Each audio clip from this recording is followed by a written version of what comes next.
That autumn morning, the schoolyard of Silver Creek Elementary was calm, sunlight spilling gently over rows of maple trees, shedding their leaves, a stillness that felt as if it was waiting for something to break. Jack Carter, a former Army veteran, stood by the gate with his loyal German shepherd, Rex, when sudden laughter erupted from inside. Through the glass of room 12, he saw his 8-year-old daughter, Emily, standing motionless beside her crutch as her classmates twisted their bodies, mocking her uneven steps. The laughter swelled, filling the room, and at the front, the teacher, the one meant to protect her, threw his head back and laughed along with them. It wasn't a mistake. It was approval. Jack's heartbeat thundered, his instincts, soldier and father, merging into one. He stepped forward, pushed open the door, and his voice cut through the air. "If this is what you call teaching, then my daughter won't spend another second in this classroom." Some stories break your heart before they heal it. Stay with us until the end of this story. You'll understand why. Before we begin, tell us where you're watching from in the comments below, and if you believe no one deserves to be left behind, hit subscribe so you never miss the stories that remind us what courage and compassion truly mean. Wishing you peace, and may kindness follow you wherever you go. It was a calm autumn morning in Silver Creek, Montana, the kind of small town where the wind still carried the scent of pine and distant smoke from chimneys. The leaves along Birch Avenue shimmered gold beneath the sun, and the air was crisp enough to sting. Today marked Emily Carter's first day at her new school, a small beginning in a town that promised quiet after years of noise. Her father, Jack Carter, a former Army veteran who had seen more battlefields than most could imagine, parked his old Ford truck in front of the elementary school, his large frame stepping out first. The olive-green field jacket he wore bore creases of old battles, and the black baseball cap with the word veteran embroidered across the front-shaded eyes that had seen too much. His daughter, Emily, followed slowly, her small body wrapped in a cream-colored jacket over a navy blue uniform. Her left leg, a metallic prosthetic, clicked softly against the pavement as she balanced on a pair of silver crutches. Beside them, Rex, a 6-year-old German shepherd with a sable coat and amber eyes, trotted close, tail steady, gaze sharp. Together, they looked like a trio molded by resilience, each carrying scars the world could not see. The school doors opened to the sound of laughter and sneakers squeaking across waxed floors. Jack walked his daughter down the hallway, feeling the weight of every curious stare that followed her. Emily tried to smile, but her fingers tightened around her crutches. "You'll do great," Jack murmured, brushing a strand of bright blonde hair from her face. She nodded, though the courage in her blue eyes flickered faintly. When they reached room 12, a tall man in his late 30s stood waiting, Mr. Evan Grant, the new homeroom teacher. He was neatly dressed in a brown sweater vest, white shirt, and polished shoes, the image of composure. His smile appeared kind, his handshake firm, and his voice smooth as he greeted them. "Welcome, Emily. We're glad to have you." To Jack, the man looked every bit the model educator, someone a father could trust. But as Jack turned to leave with Rex at his heel, he missed the moment when that pleasant smile faded, and Mr. Grant's eyes hardened into something cold and calculating. Emily moved carefully to an empty desk near the window. The metallic rhythm of her steps echoed faintly, and every sound seemed to magnify inside the quiet classroom. Some children whispered, others pointed. She opened her notebook, trying to disappear into its blank pages. Outside, sunlight filtered through the blinds, painting stripes across the desks like a quiet warning. When the lesson began, she tried to focus on the chalk scratching the board, but her stomach churned. A dull ache grew sharper, twisting like a knot beneath her ribs. She bit her lip, lifted a trembling hand, and whispered, "Mr. Grant, may I go to the nurse's office?" The man didn't even glance up. "You'll be fine," he said flatly, continuing his lecture about fractions. Minutes crawled by, and the pain grew worse. Emily leaned forward, pressing her arm against her abdomen, breathing in shallow gasps. Then, from the back of the room, a boy's voice broke the silence, mocking, high-pitched. "Hey, the robot girl's got a stomach ache. I thought machines don't feel pain." Laughter exploded like a cruel spark. Chairs scraped, hands covered mouths, eyes gleamed with mischief. Even the teacher smirked faintly before adding, At least robots don't need sick days, right? The room erupted again. The laughter was louder this time, the kind that bruises deeper than fists. Emily lowered her head, her cheeks burning. The sound of mockery became a storm around her. She wanted to vanish, to melt into the wooden desk, to escape the ache in her stomach and the ache inside her chest. But then, amid the noise, one voice cut through. Quiet, steady.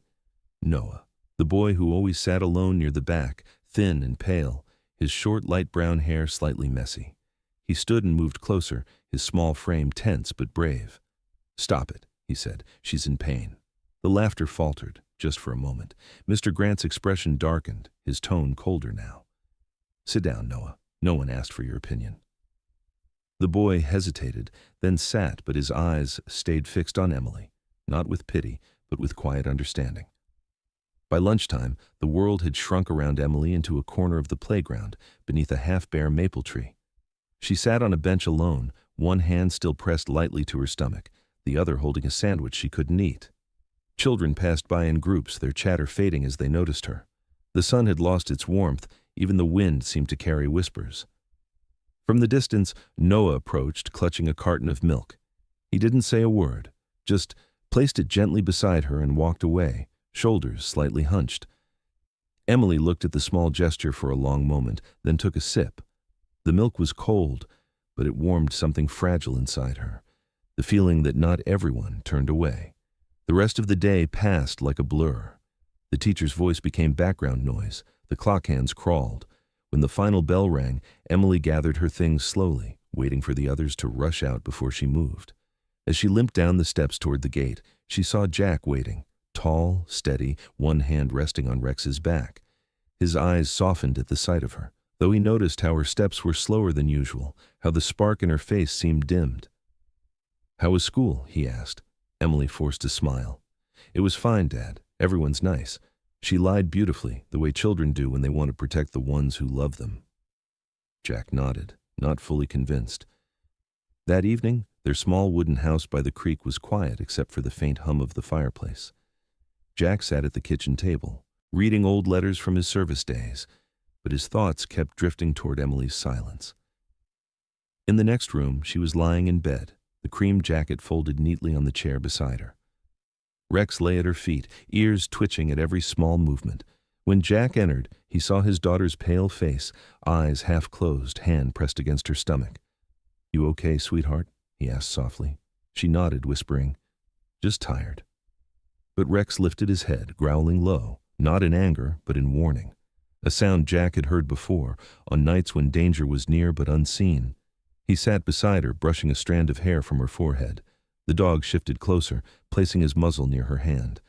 There was something in the air, an unease, an invisible weight pressing down.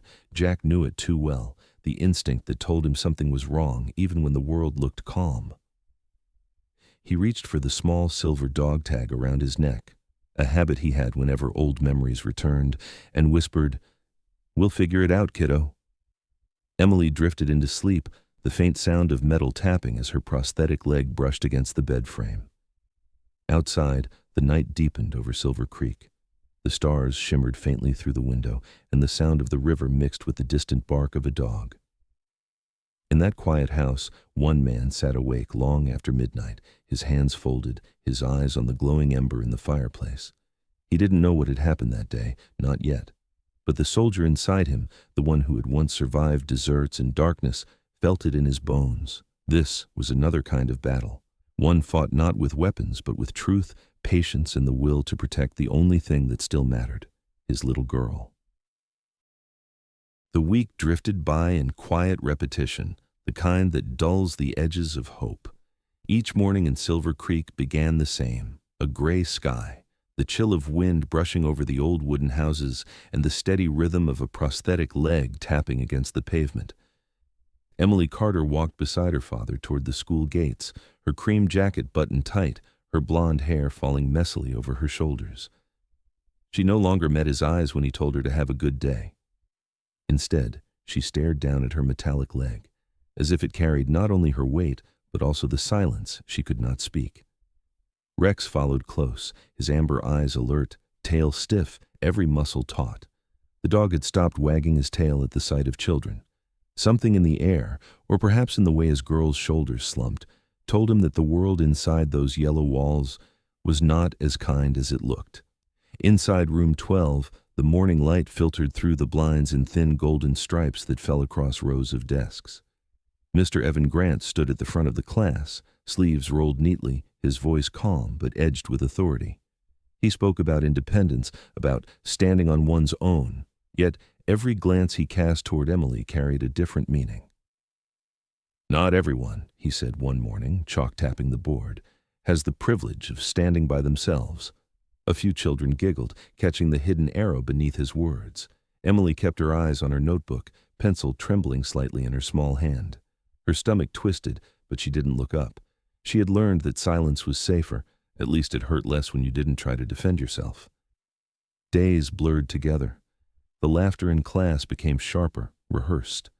Whispers followed her down the hallway like a shadow that never left. At first it was small things, a tug at her backpack strap, a snicker when her crutch clicked against the floor, a paper airplane landing on her desk with the word "robot" scrawled in red. But cruelty has a way of growing when left unchecked.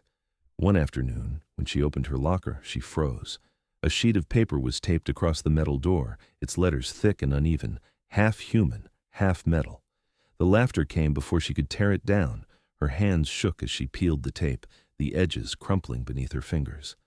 Mr. Grant walked by in that moment, hands folded behind his back, the corners of his lips curving upward in what might have been a smile. He said nothing. Noah sat a few rows away that day, quiet as always. He was a thin boy with light brown hair that refused to stay in place and gray-blue eyes that seemed older than his years. He had grown up in the same town all his life, the son of the school nurse, a boy who spent more time drawing in the margins of his notebook than speaking. But silence doesn't always mean ignorance. Sometimes it means listening too carefully. Noah saw the way Emily flinched whenever laughter broke out, the way her hand trembled as she turned pages. He began to carry a small voice recorder in his backpack, the kind his mother used for her clinic notes. He didn't plan to use it at first, not until that day when Mr. Grant leaned over Emily's desk and said, softly but loud enough for the class to hear, "Courage is learning to walk without help." That night, Noah turned on the recorder and placed it inside his bag before school. He didn't know what he would capture, only that truth was sometimes quieter than words. Jack Carter noticed changes too. Each morning, Emily grew quieter, her breakfast untouched, her gaze lost in something far away. When he asked what was wrong, she smiled faintly and said she was just tired. But even Rex noticed. The dog would stop halfway up the school steps, ears pinned back, a low growl rumbling deep in his chest whenever Emily disappeared into the building. Jack thought it was odd but dismissed it as protective instinct. He didn't see the small flinch in his daughter's shoulders when she heard the school bell. He didn't see the way her fingers dug into the straps of her backpack, holding on as if the act of walking inside was another kind of battle she had to fight alone. By midweek, the pattern had become routine. Mr. Grant continued his lessons, always poised, always precise. His tone was never openly cruel, only suggestive, laced with irony sharp enough to draw blood.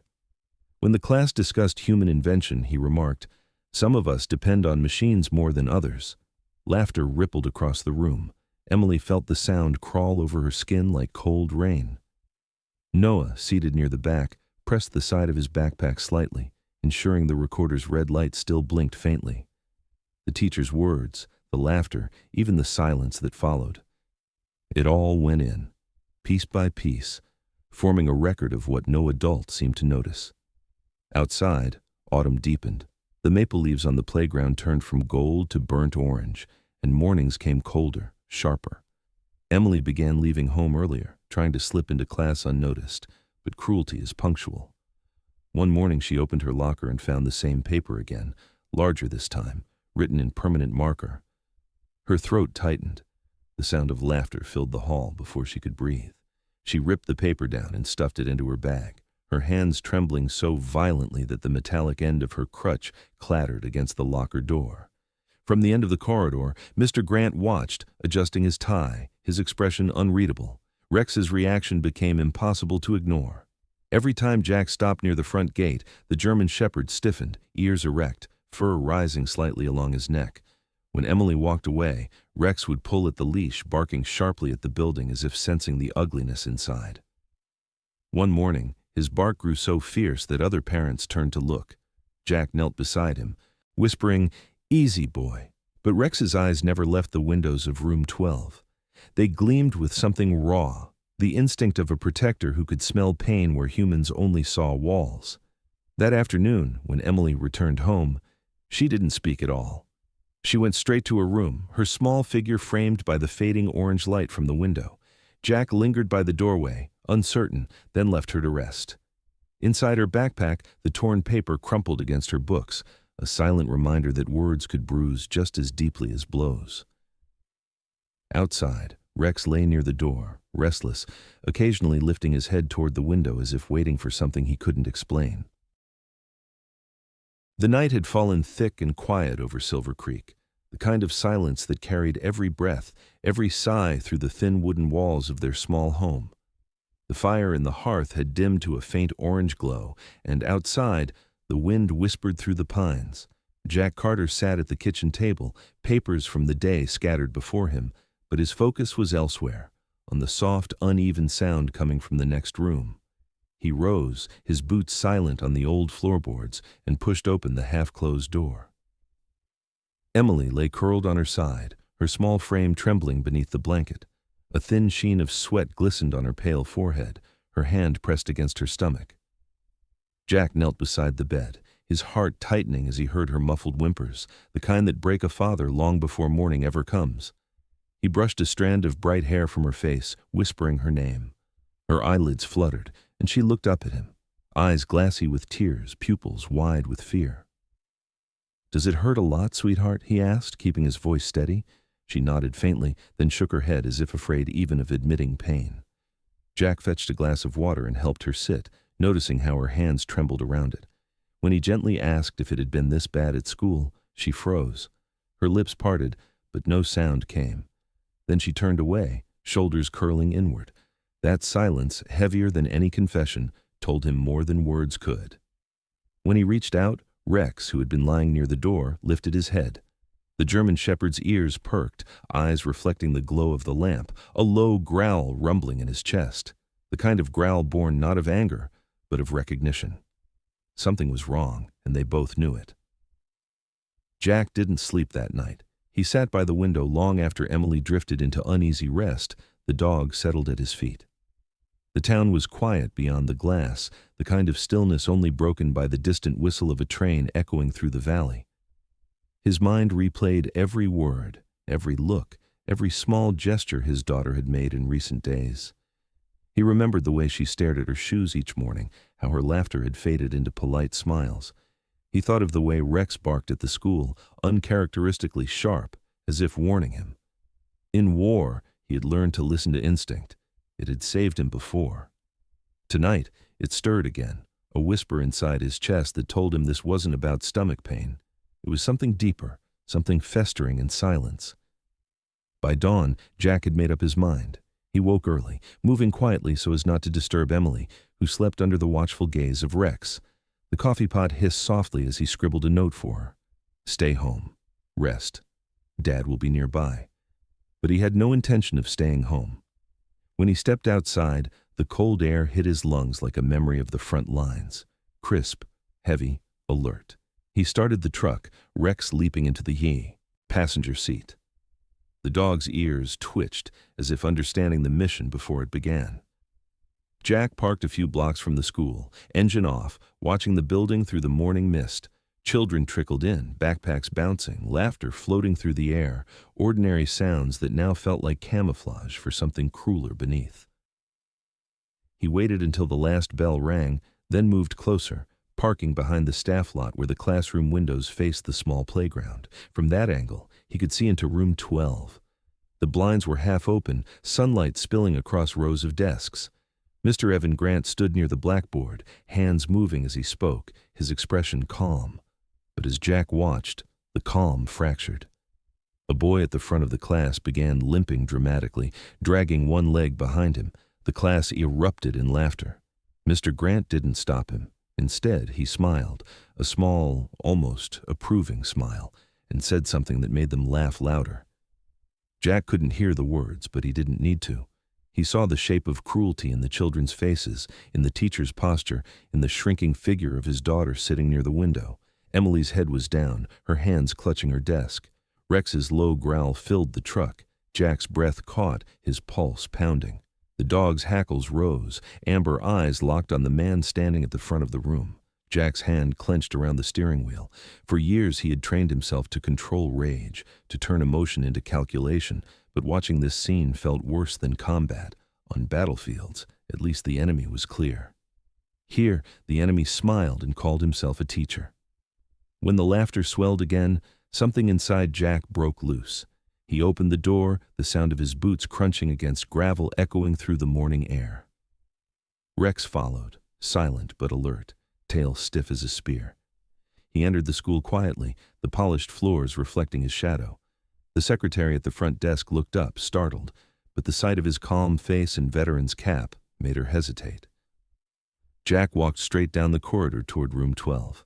Through the glass panel on the door, he saw Emily's small shoulders hunched forward, her pale hands trembling. Mr. Grant turned his back to write something on the board, and the children giggled behind him. Jack opened the door. The sound was soft, but in that moment, it cut through the noise like thunder. Every head turned. Jack stepped inside, his tall figure framed by the doorway, the olive-green jacket dark against the fluorescent light. His voice was steady, but beneath it ran a storm barely contained. "If this is what you call teaching," he said, each word slow, deliberate, "then my daughter won't spend another minute in this classroom." The laughter died instantly. The teacher froze mid-turn, color draining from his face. Emily lifted her head, eyes wide, tears brimming as she realized who was standing there. Jack moved toward her, his steps measured but heavy with purpose. The room felt smaller, the silence sharper. Mr. Grant tried to speak, to smooth his tone. "Mr. Carter, perhaps we can—" But the look in Jack's eyes silenced him. Emily's crutches clattered as she tried to stand. Jack knelt beside her, his voice softening. "It's okay, kiddo, let's go home." She nodded, trembling.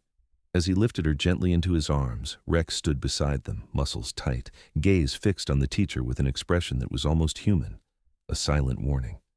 Jack turned once more toward the room full of children and the man who had allowed their cruelty to grow. "Children learn what they see," he said quietly, "and they've seen enough." Then he walked out, the sound of his boots fading down the hallway, his daughter's small hands gripping his jacket, her tears falling against the fabric like rain. Outside, the autumn wind swept through the playground, scattering leaves across the empty swings. Jack carried Emily to the truck, setting her gently inside. Rex jumped into the back seat, still watching the school. For a long moment, Jack sat behind the wheel, his hands motionless. The rage inside him had cooled into something steadier, the calm before a different kind of battle. He glanced at Emily, who sat with her head against the window, eyes closed.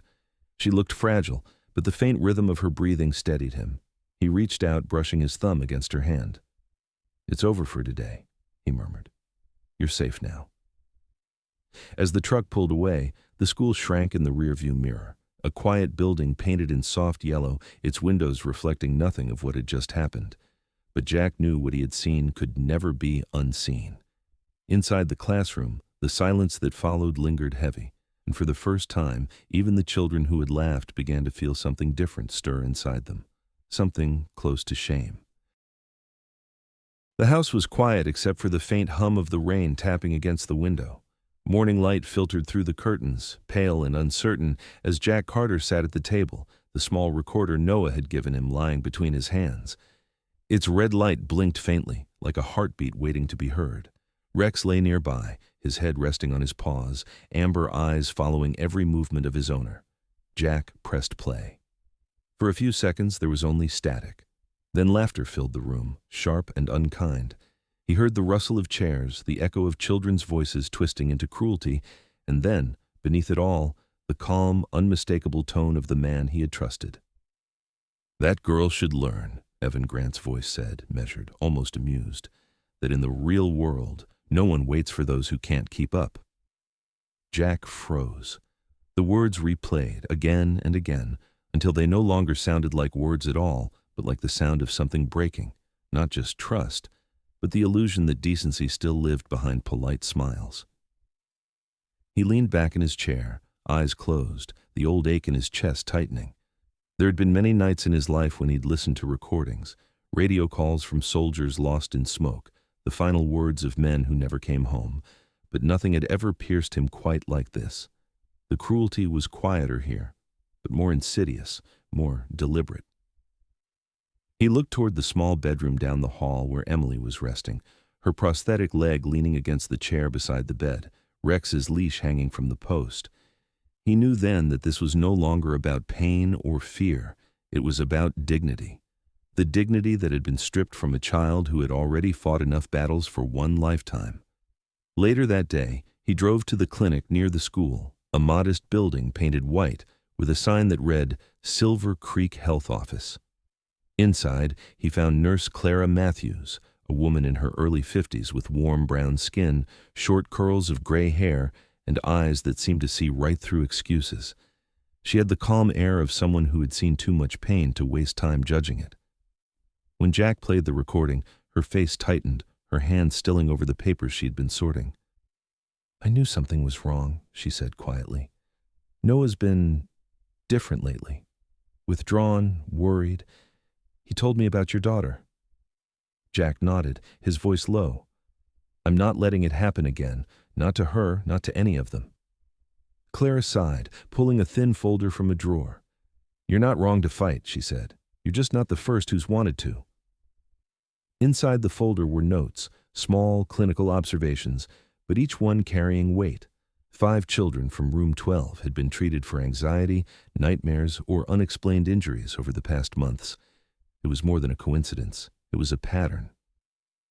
That night, the two of them sat in her office after hours, the rain growing heavier outside, tracing lines down the windows like the slow passage of time. They spoke in low tones, sharing details, piecing together what had been hidden in plain sight.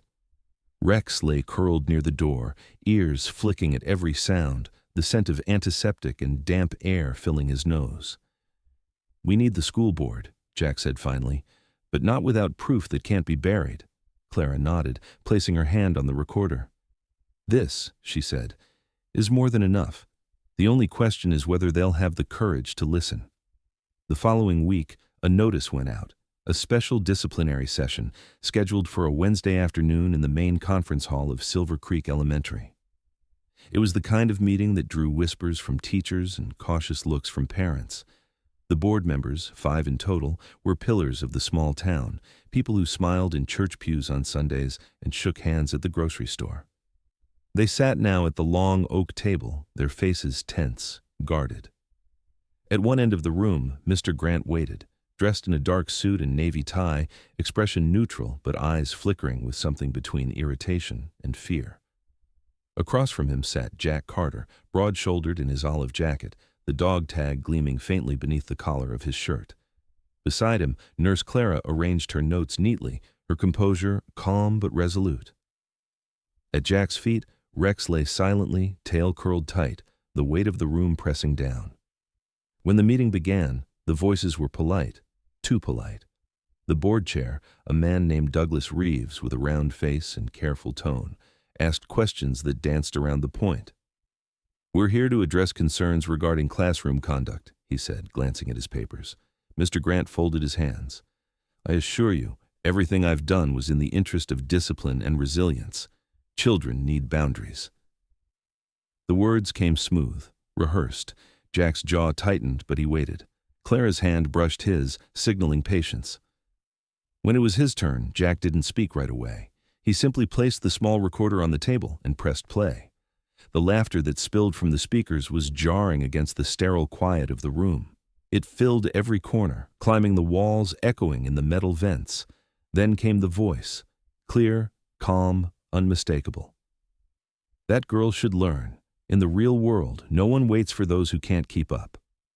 A hush fell over the room. Even the rain outside seemed to pause. For several seconds, no one moved. Clara's eyes stayed fixed on the board members. One of them looked down, his knuckles whitening around a pen. Across the table, Mr. Grant's composure faltered. He opened his mouth, closed it again, searching for the right lie. Jack's voice broke the silence, low, steady, but cutting through the still air like a blade. That's the real world you're teaching them, isn't it? The rest unfolded like something inevitable. Questions turned into accusations. Clara presented her reports, the patterns, the names of the children she'd treated. The principal tried to mediate, but the evidence was too clear, the weight too heavy. When the decision came, it came swiftly. Indefinite suspension pending investigation. The official words were cold, bureaucratic, but in the quiet that followed, everyone understood what it really meant. Mr. Grant rose from his chair, his face pale, his career crumbling in silence. Jack didn't watch him leave. His eyes were on the window, where sunlight had begun to pierce through the thinning clouds. Outside, the day felt lighter. Jack walked toward the parking lot, Clara beside him, her coat drawn close against the wind. "You did right," she said quietly. "Maybe now the others will speak." Jack nodded, though he said nothing. Sometimes doing right didn't feel like victory. It felt like survival.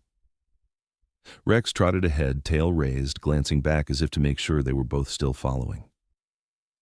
As the truck rolled down the winding road toward Birch Avenue, Emily sat in the back seat, her small hands resting on Rex's fur. She looked out the window, the last rays of sunlight breaking through the clouds, painting gold streaks across the horizon. The silence in the car was peaceful, a kind she hadn't known for months. She leaned forward, her voice soft but steady. "Dad," she whispered, "I'm not scared to go back to school anymore." Jack's hands tightened briefly on the steering wheel before he looked at her in the rearview mirror. Her eyes, once clouded with fear, now held something new, light. He smiled, the kind of smile that comes only after a long storm. "That's my girl," he said softly. Behind them, Silver Creek Elementary stood quiet in the fading light, a building that would never sound the same again. Winter had passed quietly in Silver Creek, giving way to a soft and tender spring. The snow that once pressed against rooftops melted into streams that ran through the fields, and the air smelled faintly of pine and rain. The building of Silver Creek Elementary looked almost new again, its yellow walls freshly painted, the laughter of children echoing down its halls like a song being rewritten. Change had come, slow, but real. Room 12 had a new teacher now, and the energy inside it no longer felt heavy. The curtains were open wide, sunlight spilling across desks that had once known only silence and shame. At the front of the room, a man in his 40s with gentle eyes and a beard, touched with gray, pinned a small wooden sign above the chalkboard. The words were carved by hand, the letters slightly uneven, but full of conviction. In this class, kindness is strength. His name was Mr. Jonathan Turner, a teacher who had once served in the Peace Corps before finding his calling in small-town education. His voice was calm, steady, and when he spoke, the children listened not because they were afraid, but because they wanted to. Emily Carter sat by the window again, but this time she wasn't hiding. The spring sunlight reflected softly against the metallic curve of her prosthetic leg, and her blonde hair shimmered beneath the glow. She had changed, not in the way that time changes a child, but in the way courage reshapes the heart. When Mr. Turner asked for volunteers to help decorate the classroom, her hand rose first. She still moved carefully on her silver crutches, her steps measured, but there was a confidence now that had replaced the trembling of months past. Sometimes, when she glanced toward the front of the room and saw the carved wooden sign, she smiled, not because it erased the past, but because it proved that even broken things could be made whole again. The school year blossomed with small miracles. One afternoon, Mr. Turner announced a spring art exhibition, a tradition meant to remind the students that creativity could heal what words could not. Emily joined the art club, encouraged by her teacher and by Noah, who still sat beside her every day, sketching quietly in his notebook. The room smelled of paint and clay, of paper drying under warm light. Emily's project began as a simple idea, to sculpt something out of discarded materials from the art room, bits of wire, old clay, even a small broken piece of metal she had once used to adjust her prosthetic. Over days and nights, the idea grew. When the sculpture was finally unveiled, it stood on a small pedestal in the hallway, a figure of a young girl rising from one knee, one leg shining like steel, arms stretched upward as if reaching for light. She titled it, "Stand Again." The students stood quietly around it, unsure what to say, but Noah understood. He smiled and whispered, "That's you." As word spread through the school, something began to shift in the hearts of those who had once laughed. Children who used to mock her now watched her with a mix of awe and regret. It wasn't the metallic leg that caught their attention anymore, but the strength it symbolized. One afternoon, a girl who had once been part of the teasing left a small paper flower beside the sculpture with a note that simply read, "Sorry." Emily didn't say anything, but when she found it, she smiled and placed it beside the figure's hand, as if forgiveness itself had become part of the art. The change extended beyond Emily. The school recognized Noah for what he had done months earlier, his quiet courage, his decision to speak truth when others stayed silent. During morning assembly, Principal Harris called him to the stage and handed him a certificate that read, "Student of Courage." The applause that followed wasn't loud, but it was sincere. Noah stood shyly, his face turning red, his hair a tousled mess as always. When he looked down from the stage, he saw Emily clapping for him with both hands, her crutches leaning against her chair. For a moment he grinned, and that grin, small as it was, felt like victory. Even Rex became part of the story the town would remember. On a bright Friday morning, the school gathered in the courtyard for an event the principal called the Guardian Day. At the front of the crowd, Jack Carter stood beside his German shepherd, the sun catching in the dog's sable fur. Rex sat proudly, ears erect and tail still, wearing a blue ribbon around his neck that read, "Guardian Dog of Silver Creek." The children cheered, and even the teachers smiled. Mr. Turner patted the dog's head and said, "Sometimes heroes don't need words. They just need loyalty." Rex responded with a bark that made the entire courtyard laugh, a sound that carried warmth instead of warning. For the first time, Emily stood beside him without fear, her hand resting on his head, her smile bright and unguarded. Jack watched it all from the edge of the crowd, his hands tucked into the pockets of his olive jacket, the black baseball cap pulled low over his eyes. He had spent years learning that healing rarely arrives as a single moment of triumph. It comes in pieces, small and almost invisible, until one day you realize the ache has become something softer. He thought about all the nights he had spent wondering if he had done enough, if he had protected his daughter from a world too cruel for her kindness. And now, seeing her laugh among her classmates, her prosthetic leg catching the sunlight like a medal earned, he felt something he hadn't felt in years. Peace. The last day of the school year arrived beneath a sky streaked with gold. In the auditorium, parents filled the seats, the scent of flowers mixing with old wood and anticipation. On the stage, Mr. Turner stood beside the podium, and behind him hung a banner that read, "End of Year Celebration, Silver Creek Elementary." When a tweety smile fitted our. Came time for the final speech, Principal Harris invited Jack to say a few words. At first, he hesitated. Public speaking was never his strength. But then he saw Emily in the front row, Rex lying quietly at her feet, and he stepped forward. His voice, when it came, was steady and low, the kind of voice that carried weight not through volume, but through honesty. "There are heroes in this world who will never wear badges," he said. "Sometimes they are children who dare to tell the truth when silence would be easier.